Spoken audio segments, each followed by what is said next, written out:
It's January 13th, 532, and another remarkable event is about to be uncovered by Arion, Rebecca, and Olly, the Retrospectors. So it was on this day that 6th century sporting hooligans burnt down half of Constantinople and almost brought down the Byzantine Empire in a riot that started over the arrest of 2 of their lead hooligans. It was astonishing to me to read about how fanatical chariot racing fans were, and for a good long time. I mean, chariot racing was huge. It played to packed arenas where hundreds of thousands of people would gather to cheer on their favourite teams. There were 4 factions: green, blue, red and white, and there was just this huge amount of violence associated with the sport. Contemporary archaeologists have found curse tablets where fans would implore gods to bring down all kinds of wrath and harm on the opposing factions. Apparently sabotaging the chariots themselves was not uncommon. And imagine that. It's like watching Formula One now, and someone in the crowd might actually have removed a tyre from Verstappen's vehicle. That was essentially what it was. There was that going on. And then you'd have the chariot races themselves, like that bit in Ben-Hur. That's what happened. They didn't just whip the horses, which was pretty violent anyway, but they might turn on each other and whip each other. Yeah, and the rivalry between the different teams would put modern football firms to shame. 30 years before the day we're talking about, the Greens smuggled weapons into the Hippodrome at Constantinople and ambushed the Blues. They were kept in separate stands just because of this kind of thing. They attacked them and supposedly killed 3,000 people. Yeah, when fan violence went nasty, then it went really nasty, didn't it? And at the point that we're talking about, the red and white teams had basically faded away, and the Blues and the Greens were the 2 major teams. And it's not known exactly how people chose where to align themselves. It's been suggested that there was links to neighbourhoods of Constantinople, or even to different Christian theologies. The Byzantine Empire was Christian by this time. Apparently the divinity of Christ was like a big divide between the fans, according to some suggestions. Still a big deal between Arsenal and Spurs, I understand. Yeah, but it went all the way to the top as well. The Emperor Justinian, he was a blue, as was his wife Theodora. She was actually really passionate blue. She had been brought up as an actress and a circus performer, and her first husband had been a green, and when he died, she went to ask them for work for her second husband.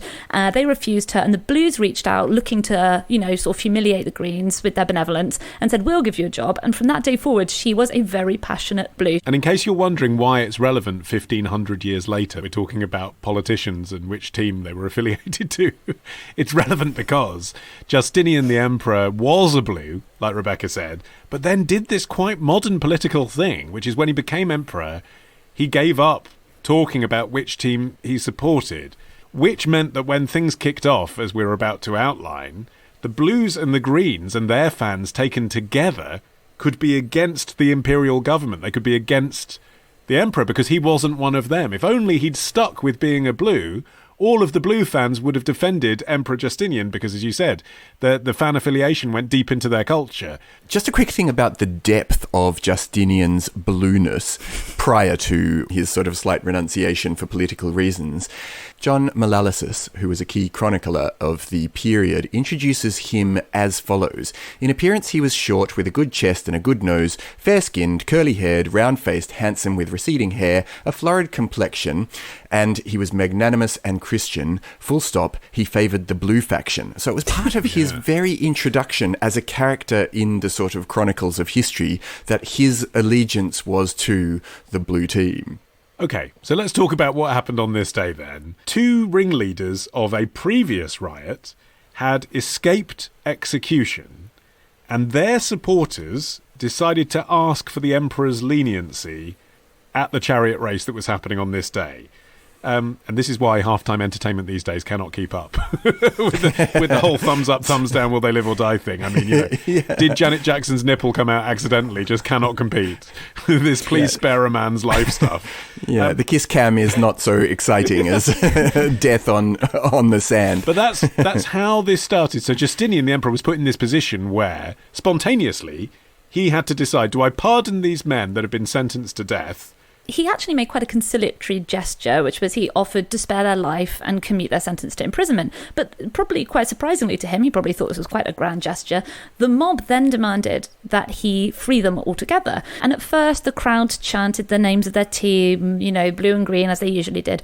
But towards the end, they united in a cry of Nika, meaning victory, which was usually something that was chanted by, of course, the winning team against the losing team. Yeah, or when you're just about to cross the finish line, right? Your team would go, Nika, Nika, Nika, Nika. But in this case, they had joined together in this unified cry of Nika as Justinian, presumably increasingly uncomfortable, looked on from his private box. And then the crowds began to pour out into the streets. And they marched immediately to the praetorium of the city prefect and burnt the building down so as to release the 2 prisoners. But really, this was where the violence truly began. And the unrest ended up being concentrated around the imperial palace, which unfortunately was right next to the Hippodrome.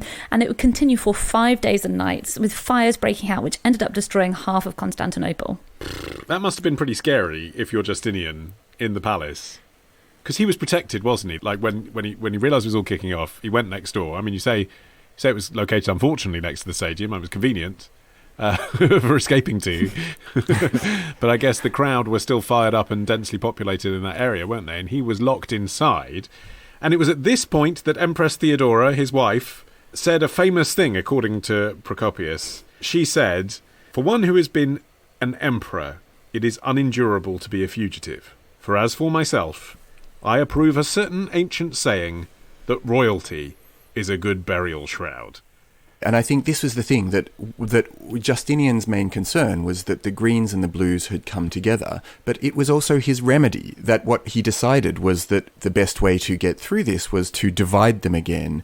And so apparently his Grand Chamberlain, the eunuch Narcissus, warned the Blues that a Green was about to take the throne and bought their loyalty with gold coins. So basically he was like, listen, what's going to happen here is a Green is going to get onto the throne, and what we need you to do is back the emperor again, and in doing so, then we'll maintain someone who's friendly to the Blue faction, even after all of this burning and killing stops. And what did he tell the Green faction? Well, in the end, he didn't need to tell them anything because the scene ended in the most incredible slaughter. So this is all taking place again in the Hippodrome. And it's been speculated that the mob were being partially, directed by Justinian's opponents in the Senate, which is, I think, sounds like it could possibly be true because mobs don't often try and stage a hasty coronation of a pretender to the throne, which is what happened in this case. Yeah, and the pretender to the throne, Hypatius, was a nephew of a former emperor. So there are obviously people high up in the political establishment, perhaps not your average Chariot fans, who thought,